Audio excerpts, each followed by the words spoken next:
Good morning, friends.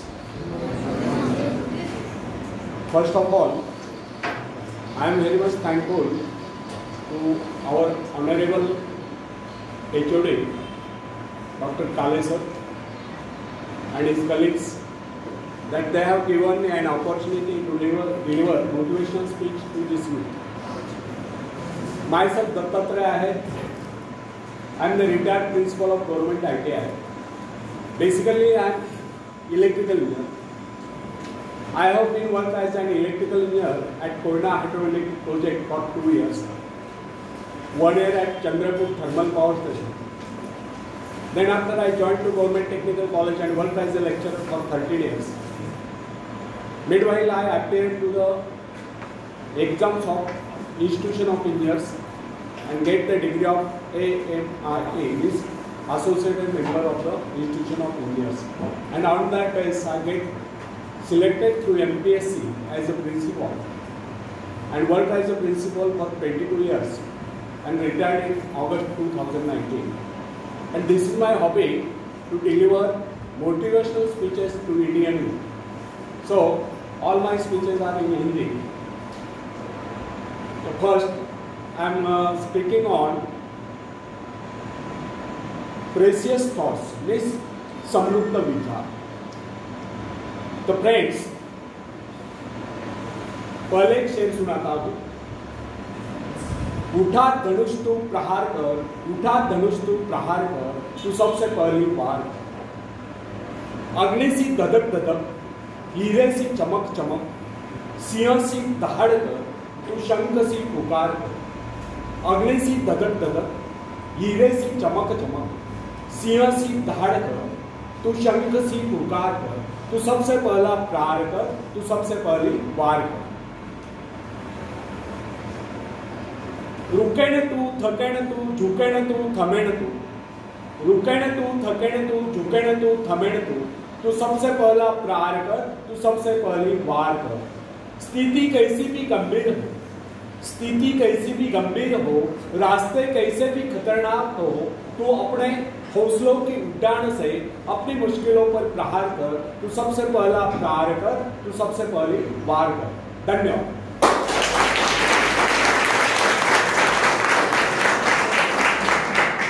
तो friends, किसी व्यक्ति ने एक बार एक विचारक से समृद्धि का रहस्य पूछा, तो विद्वान ने बड़ा ही संक्षिप्त उत्तर दिया, समृद्ध विचार. कितने हैरानी की बात है कि इतने जटिल प्रश्न का इतना सरल उत्तर, और उत्तर जितना सरल उतना ही सुनिश्चित भी. कितनी सरल और सुंदर बात है कि जिस व्यक्ति के विचार समृद्ध हो गए, इसके परिवार में ही समृद्धि हो. अब एक छोटा सा सवाल हम यहाँ उठाते हैं, क्या आप अपने भाग्य को बदलना चाहते हैं? यदि हाँ, तो क्या सड़े गले और रूढ़िवादी विचारों के चलते आप अपने भाग्य को बदल सकते हैं? इसका सटीक और संक्षिप्त उत्तर है नहीं. यदि हमें अपने भाग्य को बदलना है, उसे जगाना है, उसे चमकाना है, तो सबसे पहले हमें अपने विचारों को बदलना होगा. विचारों में जागृति लानी होगी, विचारों को रोशन करना होगा. तब के इस प्रयास में हम सफलता प्राप्त कर सकते हैं. किसी भी आदर्श को क्रियात्मक रूप देने के लिए आवश्यक है कि आप उस आदर्श अथवा ध्येय को अपने व्यक्तित्व का हिस्सा बना लें. यदि आपका ध्येय अथवा आदर्श आपके साथ बना रहे, तो इससे आपको प्रेरणा प्राप्त होती रहे. आपने देखा होगा, कुछ प्रभु भक्त अपने इष्ट की मूर्ति या कोई चित्र सदैव अपने साथ रखते हैं. यह क्या है? यह अपने इष्ट की स्मृति सदैव अपने मन में बनाए रखने की प्रेरणा है. इसी प्रकार हमें भी अपने कर्तव्य एवं लक्ष्य का ध्यान सदा बनाए रखना चाहिए. अपने ध्यान को इधर उधर बिखेरने से शब्दों का ह्रास होता है. यदि आज शीशे पर पड़ने वाली किरणें एक ही स्थान पर केंद्रित की जाए, तो वे इतने प्रभावशाली होते हैं कि उनसे आग पैदा हो सकती है. जबकि अव्यवस्थित और बिखरी हुई अवस्था में वे किरणें इतने प्रभावशाली सिद्ध नहीं होती. इसका भी यही कारण है कि जब वे किरणें एक ही स्थान पर होते हैं, तो उनके संपूर्ण शक्ति का लक्ष्य एक केंद्र बिंदु होता है. लक्ष्य साधन के लिए एकाग्रता बहुत आवश्यक है. इधर उधर के अनावश्यक कार्य में लगकर व्यक्ति अपनी क्षमताओं को नष्ट कर देता है. यदि व्यक्ति का आदर्श स्पष्ट रूप से उसके सामने बना रहे तो इससे उसे प्रेरणा प्राप्त होती रहती। इसलिए समृद्ध बनने के लिए आवश्यक है कि हमारे मन में निरंतर समृद्ध बनने के विचार बने रहे। यह विचार हमें अपने आदर्श की ओर बढ़ने के लिए प्रेरित करते रहेंगे और हम सजग एवं जागरूक रहकर अपने लक्ष्य प्राप्ति के लिए प्रयत्नशील रहेंगे। सजग रहने से व्यक्ति का भी अवसर नहीं छूटता है। जिस कार्य की सदैव याद बनी रहती है, स्मृति बनी रहती है, जिसके विषय में व्यक्ति सोचता ही रहता है, उसको लेकर नए नए रास्ते भी उसके सामने आते रहते हैं। फ्रेंड्स, यह सृष्टि बड़ी ही विशाल और अनंत है। प्रकृति के भंडार असीमित है, उनकी कोई तुलना नहीं है। और प्रकृति का ऐसा भी कोई नियम नहीं कि उसके उस भंडार पर किसी एक का अधिकार है। उस पर सबका समान अधिकार है, मगर उस खजाने को पाने के दावेदार सभी नहीं। उसे पाने के दावेदार वही लोग हैं जो उत्साही है, जिनमें हिम्मत है, हौसला है, जो आत्मविश्वास है, जिनमें कुछ नया करने की क्षमता है। अकर्मण्य, निरीह, मूढ़ और डरपोक या आलसी लोगों को न तो उसे पाने का अधिकार है, ना ही वे उसे पा सकते हैं। यह तो उसे मिलेगी जिसने अपनी भीतरी शक्ति को जान लिया। फ्रेंड्स, यदि आप इस सृष्टि का अध्ययन करेंगे तो आपको पता चलेगा कि यह सृष्टि शक्ति के सूक्ष्म सूत्रों में बनी हुई है। इस प्रकार धीरे धीरे आप अपने हृदय की महान शक्ति की उपस्थिति को समझने लगोगे। अभाव आपको कभी हताश नहीं कर सकेंगे, वे आपको अपने अंधकारपूर्ण जाल में फंसाने में समर्थन होंगे। हमारी संस्कृति का संदेश ये है कि आप अपनी व्यक्तिगत चेतना को जितना विस्तृत करेंगे, अपने आप में महान स्फूर्ति का अनुभव करते जाएंगे। पर ब्रह्म के साथ तादात्म्य स्थापित करने वाली स्फूर्तिदायक चेतना ही वास्तव में सुख है, और इस चेतना के क्षीण होने का नाम ही दुख है। यदि सुख सृष्टि से एकाकार होने से उत्पन्न होता है, तो दुख सृष्टि से विच्छिन्न विलग होने से उत्पन्न होता है। जो व्यक्ति अपने आप को सृष्टि की इस विशाल चेतना का अंश मानकर नहीं चलता, उसे ऐसा प्रतीत होता है कि वह संसार में अकेला है, अनंत अस्तित्वपूर्ण समुद्र में भटकती हुई एक इकाई है। अकेलेपन का यह विचार व्यक्ति को असहाय और बेसहारा बना देता है। वो अपने अस्तित्व को क्षुद्र समझने लगता है, वो अपने आप को नितांत असहाय अनुभव करता है, और इस प्रकार की परिस्थिति में ही दुख का जन्म होता है। जब जब भी व्यक्ति अपने आप को सृष्टि से अलग कर लेता है, तब तक वो दुख जाता है। वो स्वयं को अकेला महसूस करके भयभीत होता रहता है, और होगा भी क्यों नहीं। सृष्टि से नाता तोड़कर उसने स्वयं को अकेला जो कर लिया।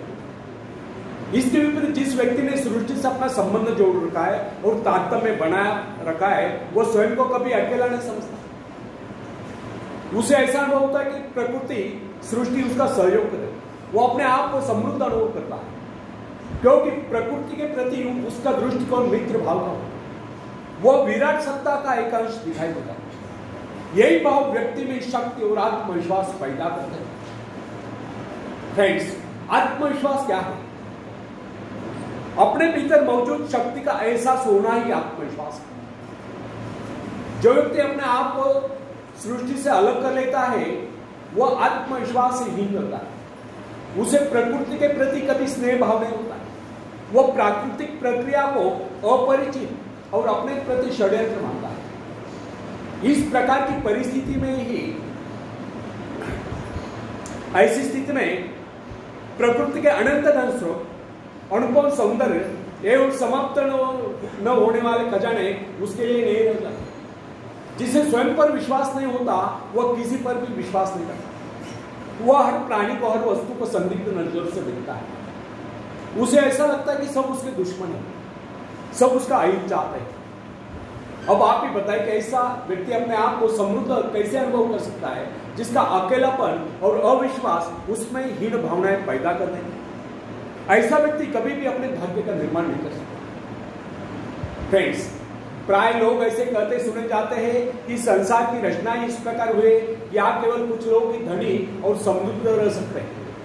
शेष लोगों को अनिवार्य रूप से साधनहीन, निर्धन और दूसरों का मोहताज रहना पड़ता है। उनके विचारों में सृष्टि में सुख समृद्धि के साधन सीमित होने के कारण सभी लोग समृद्ध नहीं रह सकते।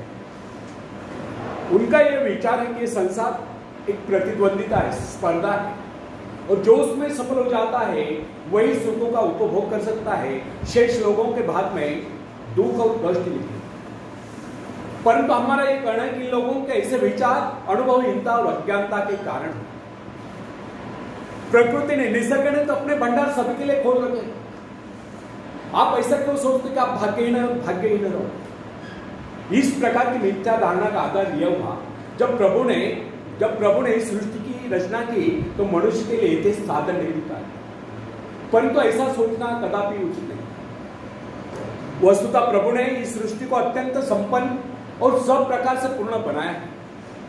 मनुष्य की आवश्यकताओं की पूर्ति के सभी पदार्थ इस धरती पर उपलब्ध है। यदि कोई इस निधि का प्रयोग नहीं कर पाता है तो इसमें उस सृष्टि निर्माता का क्या दोष है? विधाता ने तो अपनी रचना संपूर्ण बनाई है। यदि कोई उसे ग्रहण करने में असमर्थ है, आनाकानी करता है, आलस्य में पड़ा रहता है, तो वह जगन्यता क्या कर सकता है? फ्रेंड्स, कहावत प्रसिद्ध है, आप घोड़े को पानी तक ले जा सकते हैं या पानी लाकर घोड़े के सामने रख तो सकते हैं, परंतु उसे पीने के लिए विवश नहीं कर सकते। यदि घोड़े को प्यास लगे है तो पानी पीकर प्यास तो उसे शांत करनी होगी। अपनी गर्दन को झुकाकर पानी में मोह तो उसे डालना। प्रकृति को दोषी ठहराने में और वास्तविकता में कितनी भिन्नता है, इसके एक उदाहरण याद रखिए। अन्न जीवन की सबसे आवश्यक वस्तु है।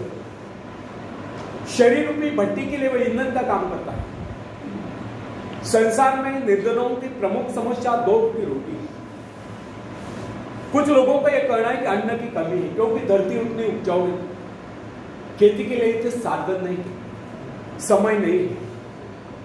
परंतु यह धारणा निर्भुल है, क्योंकि कृषि विशेषज्ञों का यह कहना है कि आज भी विश्व में बहुत सी भूमि बिना जुटी पड़ी है। अगर इस सारी भूमि का सही ढंग से उपयोग किया जाए तो अन्न की कुल उपज 2 गुना नहीं तो कम से कम 1.5 गुना आवश्यक है।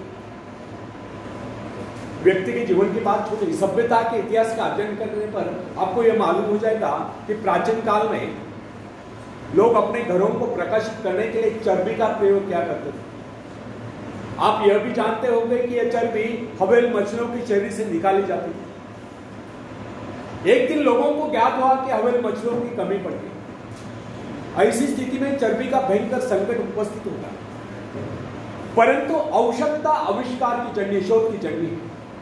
उसी के साथ साथ मिट्टी के तेल का भी आविष्कार हुआ। अब कुछ दिन पहले वैज्ञानिकों ने घोषित कर दिया कि मिट्टी के तेल की मात्रा भी सीमित है और इस बात की पूरी संभावना है कि कुछ दिनों में मिट्टी के तेल के कुएं सूख जाएंगे। इससे लोग एक बार फिर चिंतित हो उठे, क्योंकि उस काल में शक्ति का मुख्य साधन तेल ही था, जिससे कल कारखाने और अन्य अनेक प्रकार के वाहन चलते थे। लेकिन अगले क्षणों में वैज्ञानिकों ने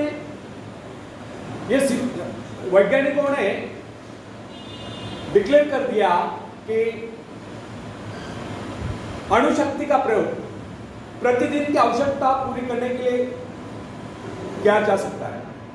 इसके साथ ही जल विद्युत का निरंतर बढ़ता हुआ प्रचार भी मानव की सभी आवश्यकताओं की पूर्ति करता रहेगा। आजकल तो सोलर एनर्जी पर बड़ा रिसर्च हो रहा है। पवन चक्कियों का इस्तेमाल बड़े पैमाने पे हो रहा है। इस प्रकार प्रकृति के अक्षय भंडारों और मनुष्य की चमत्कारपूर्ण आविष्कार प्रवृत्ति के अनेक उदाहरण इस तथ्य की पुष्टि करते हैं। यदि व्यक्ति उत्साही और स्वावलंबी हो तो उसके लिए इस संसार में किसी चीज की कोई कमी नहीं। खोजने पर वह सब कुछ प्राप्त कर लेता है। इसीलिए कहा गया जिन्हें खोजा तिन्हें पाया। मनुष्य को भ्रम होता है कि उसने बहुत कुछ कर लिया, बहुत कुछ पा लिया है और प्रकृति के स्रोत खाली हो गए, किंतु यह उसकी भूल है। वो भ्रम में जी रहा है।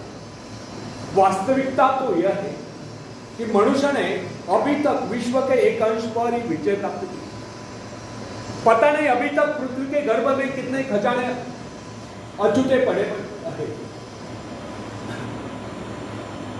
वैज्ञानिक न्यूटन ने गणित संबंधी नियमों द्वारा इस संसार की विशालता का अनुमान लगा लेने के बाद कहा, मैं तो अभी तक एक अथांग सागर के तट पर खड़ा हूं और किसी अबोध बालक की तरह आयुबर खाद छानने पर भी मेरे हाथ केवल कुछ सिंपियां ही लगी। न जाने इस ब्रह्मांड सागर के धरोतले न जाने कितने करोड़ों करोड़ों माणिक मोती बिखरे हुए पड़े हैं जिनकी हमें अभी भी तलाश है। यह बात सच की संसार असीम और परिमित है। ब्रह्मांड में हमारी सभी इच्छाओं को पूरा करने की क्षमता है। सुख प्राप्त करने के लिए केवल इन स्रोतों का उपयोग करना उत्साह के द्वारा ही संभव हो सकता है। सोई हुई शक्तियों को जगाकर प्रकृति की इस विशाल भंडार का उपयोग करने के लिए किए गए प्रयत्न अनंत है। समृद्धि उद्योगिक पुरुषों की दासी है। प्रभु ने इस सृष्टि का निर्माण व्यक्ति के आनंद प्राप्ति के लिए किया है। ईश्वर ने मनुष्य की रचना इसलिए नहीं की वह सदैव अभाव में रहकर कष्ट भोगता रहे। क्या आप बता सकते कोई रचनाकार अपने किसी भी कृति के लिए इस प्रकार के भविष्य की रचना कर सकता है? कदापि नहीं। सच तो यह है कि हमारा जन्म